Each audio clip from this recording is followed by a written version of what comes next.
Tuan-tuan dan puan-puan sekalian, dari Dewan Philharmonic Petronas dipersembahkan Malam Sentuhan Perasaan Rohani Manusia 2010.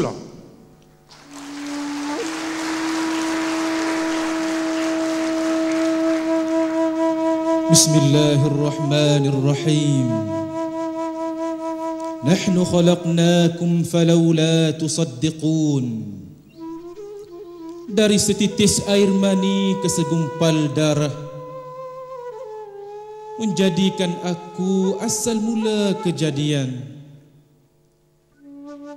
Waktu itu, saat mata terbuka, aku melihat dunia yang fana.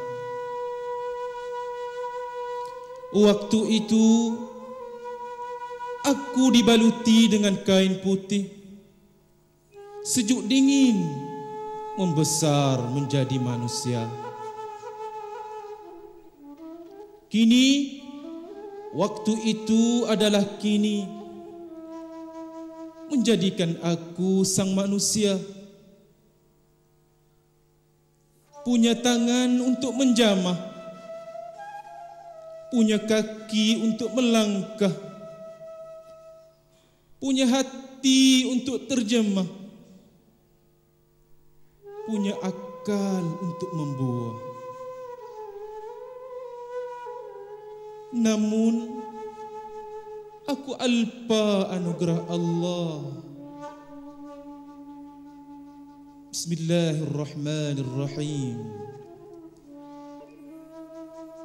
والتين والزيتون وطور سينين وهذا البلد الأمين لقد خلقنا الإنسان في أحسن تقويم ثم رددناه أسفل سافلين إلا الذين آمنوا وعملوا الصالحات فلهم أجر غير ممنون فما يكذبك بعد بالدين أليس الله بأحكم الحاكمين. Alpa asal mula aku dijadikan sebaik-baik kejadian. Alpa asal mula aku yang akan dicampakkan serendah-rendahnya ke neraka. Corakan hidup hanya aku yang dapat melukisnya, huduh maupun indah.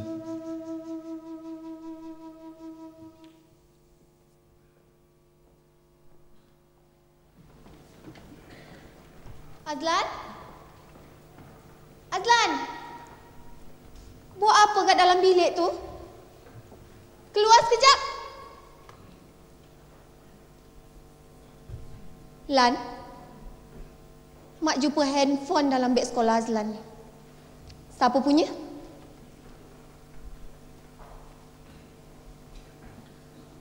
Lan, Mak tak pernah ajar anak Mak mencuri. Buat kerja-kerja tak elok, ambil harta benda orang. Kenapalah buat macam ni? Kenapalah buat macam ni? Cakaplah Mak.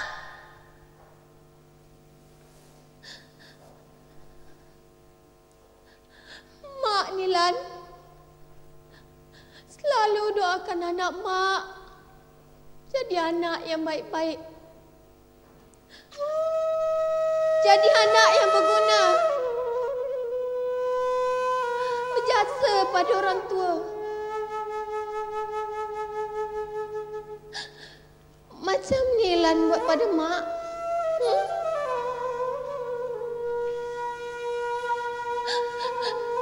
Mak malu Lan. Mak malu kalau ada anak macam Lan.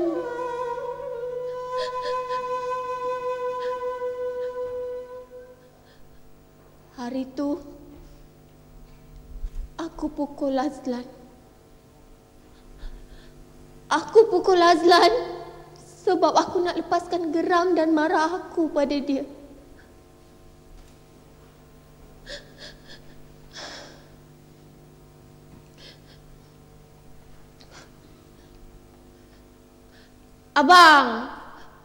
Abang tolonglah ambil berat sikit pasal si Azlan tu, bang. Abang macam tu lah. Bila saya cakap je pasal si Azlan, abang kata perangai budak-budak memang macam tu. Abang ni.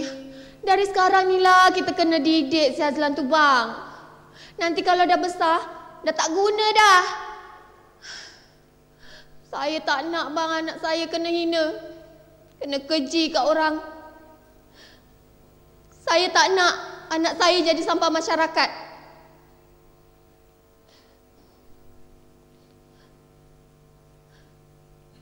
Mulai dari hari tu, Azlan tak pernah lagi buat perkara-perkara yang aku tak suka. Aku berikan dirikan secukupnya pada dia.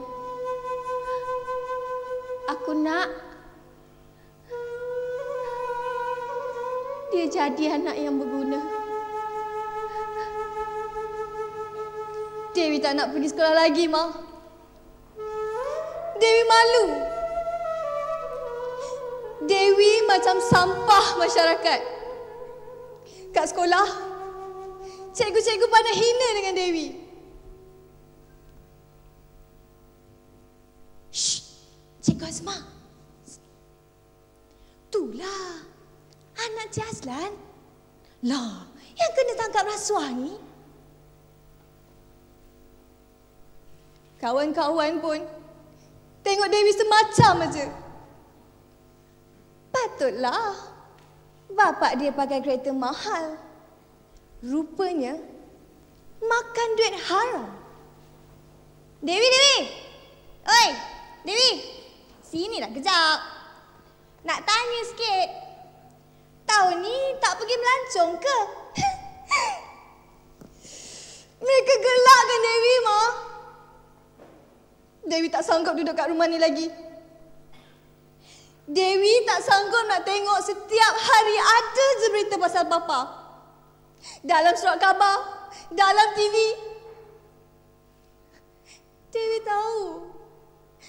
tahu Papa salah. Tapi kenapa orang ramai nak hukum keluarga kita? Yang salah hanya Papa, bukan Mama, bukan Dewi.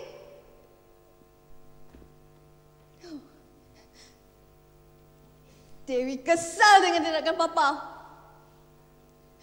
Papa tak sepatutnya buat macam tu, Pak. Buat apa nak makan duit haram kerana nak cepat kaya?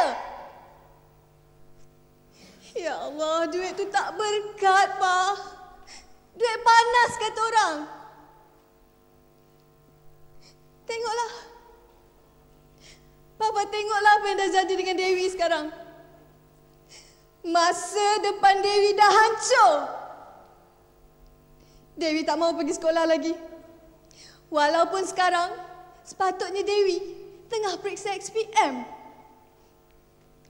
Dewi tak mau jumpa Papa lagi. Aku Azlan.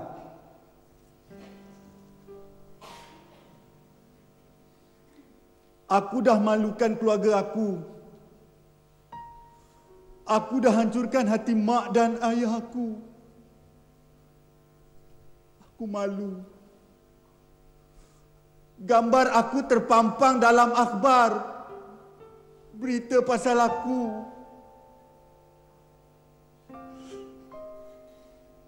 Aku dah hancurkan hidup aku sendiri. Semua sia-sia. Aku menyesal. Kerana nak hidup mewah, nak dapat duit dengan jalan mudah, aku sanggup terima rasuah. Aku tak fikir panjang.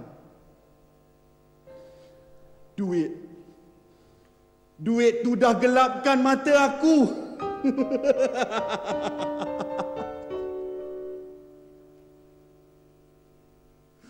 Duit duit tu juga aku bagi makan anak dan isteri aku. Duit tu juga aku buat belanja untuk mak dan ayahku. Mereka semua tak tahu aku bagi mereka duit haram. Aku berdosa, ya Allah.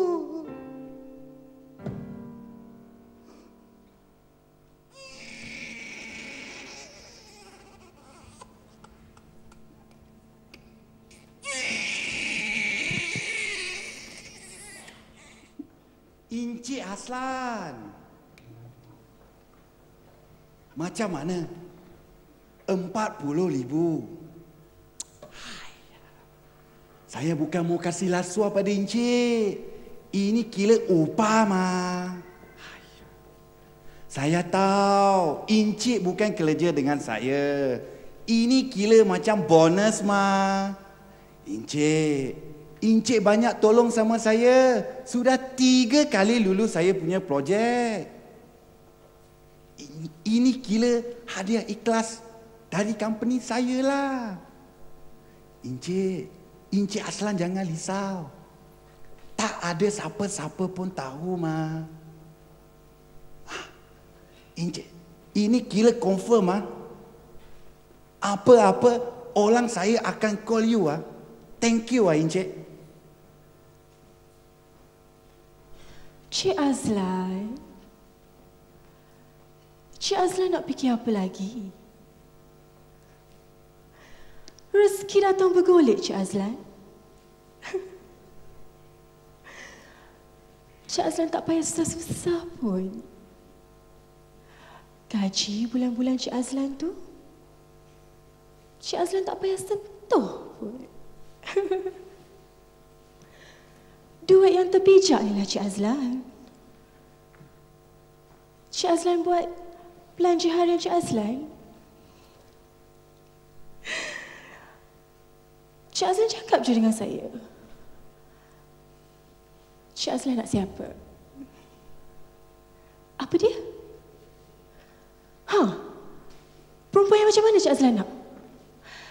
Saya boleh uruskan Cik Azlan. Tak ada masalah. Iya Cik Azlan.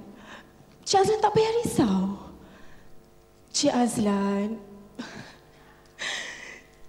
saya ada nombor telefon mereka semua ni.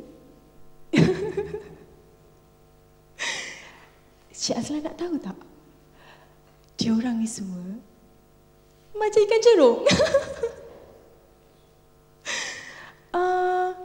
Nanti Cik Azlan SMS saya bila Cik Azlan free. Apa dia Cik Azlan? Oh, pasal tu. Segala penginapan, tiket penerbangan Cik Azlan akan saya uruskan. Cik Azlan tak payahlah risau. Cik Azlan bawa badan aja.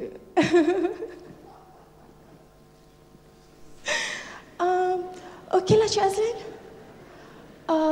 Nanti jangan lupa SMS saya, ya. Okey Cik Azlan. Bye.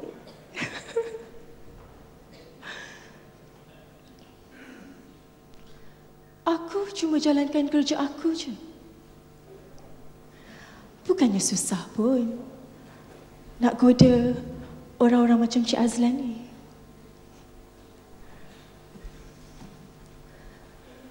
Orang yang baik-baik memanglah mudah terpedaya. Mana tidaknya? Bukan sikit Cik Azlan tu dapat. Memanglah dia tak ambil pun duit tu. Tapi duit tu sebenarnya dah ditukar dalam bentuk lain. Bayangkan, duit 3 hari 3 malam dengan perempuan tu je dah mencecah hampir 30,000. Hotel 5 star. Tiket penerbangan business class.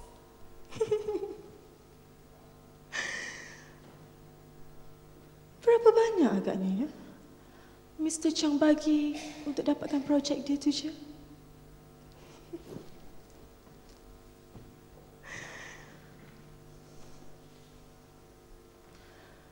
kalau aku boleh uruskan offer Mr. Chong pada Cik Azlan,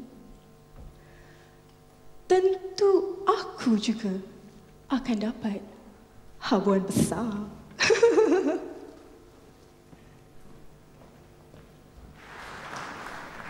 Lan, temankan mak kejap nak. Dah lama Lan tak balik jumpa mak.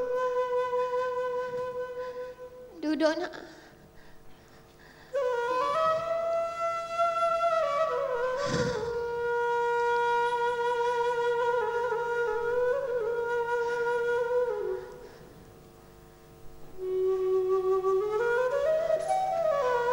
Lan,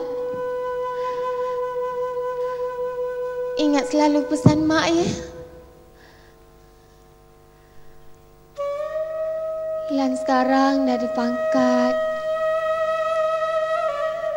dah ada kedudukan.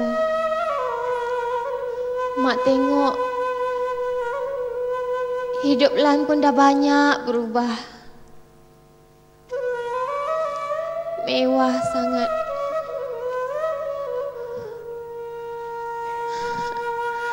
Lepas ni, mesti ada ujian untuk Lan.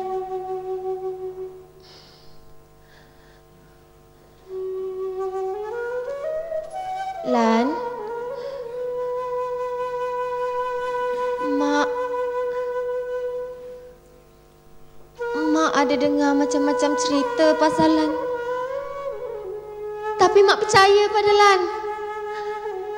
Mak percaya yang anak Mak ni takkan buat kerja-kerja tak elok tu. Anak Mak tahu bezakan mana pahala, mana dosa.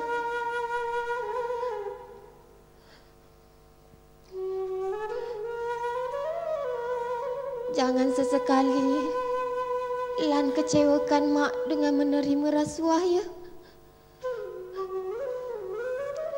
Lan tahu kan perbuatan tu berdosa.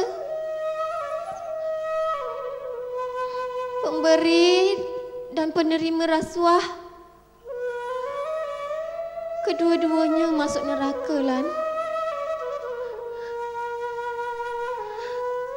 Anak Mak tak sama dengan orang lain kan, yang sanggup terima rasuah sebab nak hidup mewah. Dan Mak yakin sangat. Mak yakin apa yang Lan miliki sekarang ni semuanya dari sumber rezeki yang halal.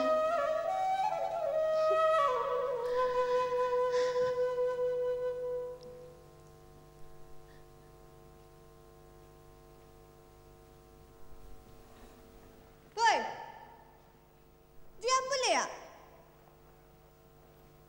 Siut lah lu orang.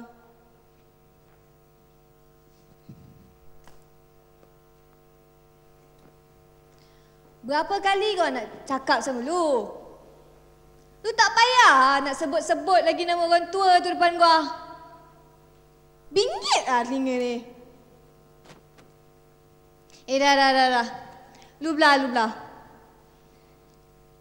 Belah. Gua cakap lu belah. Lu, gua nak mengaku anak dia pun gua malu. Lu tak payah nak pujuk-pujuk gua balik. Gua dah terjejak lagi kaki kat rumah orang tua tu. Rumah besar tu, bapak gua beli pakai duit haram. Ni, dalam badan gua ni, darah gua ni, tak berapa banyak duit haram yang mengalir. Lu apa tahu? Tak tahu apa?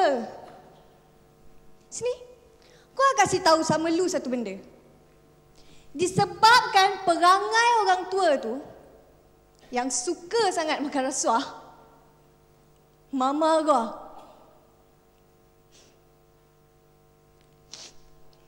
gua jatuh sakit.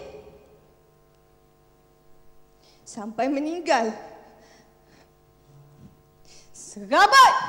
Goblah!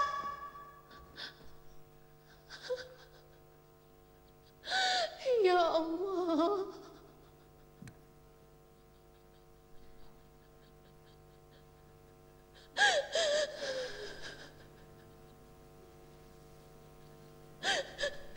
Sesungguhnya Kaulah yang Maha mengetahui tentang segala-galanya, ya Allah. Aku gagal. Aku gagal dalam membentuk anakku Azlan.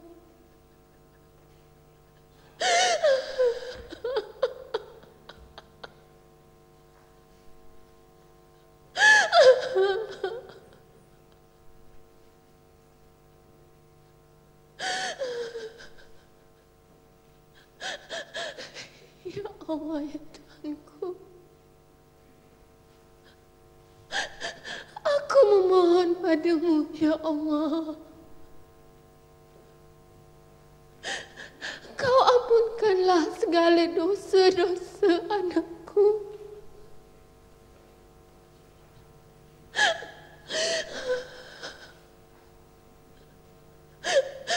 Kau berilah dia petunjuk, ya Allah. Bukakanlah pintu hatinya.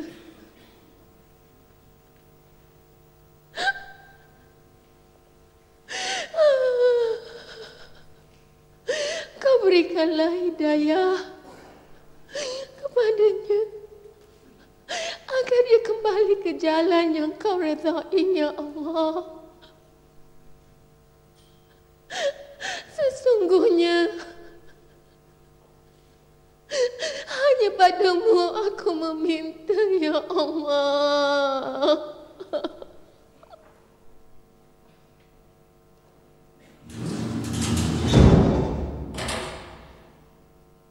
Aku telah gunakan pangkat dan kedudukan yang aku ada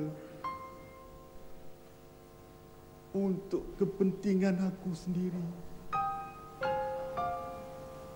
Aku berdosa padamu, ya Allah. Kerana nafsu nak cepat hidup mewah, aku terjebak dalam dunia rasuah. Aku salah gunakan kuasa. Aku kumpul harta dengan cara yang salah. Aku berdosa, ya Allah. Aku berdosa. Ya Allah, ampunilah segala kesalahanku atas kejahilan dan keterlaluanku. Kau ampunilah segala dosa-dosa yang telah aku lakukan. Kau berikanlah aku hidayah-Mu, ya Allah. Ya Allah, Kau terangilah hatiku yang gelap gelita ini, ya Allah. Ya Allah, Kau terimalah hijrahku ini. Sesungguhnya ku memohon 1000 keampunan dari-Mu, ya Allah. Kau terimalah taubatku ini, ya Allah.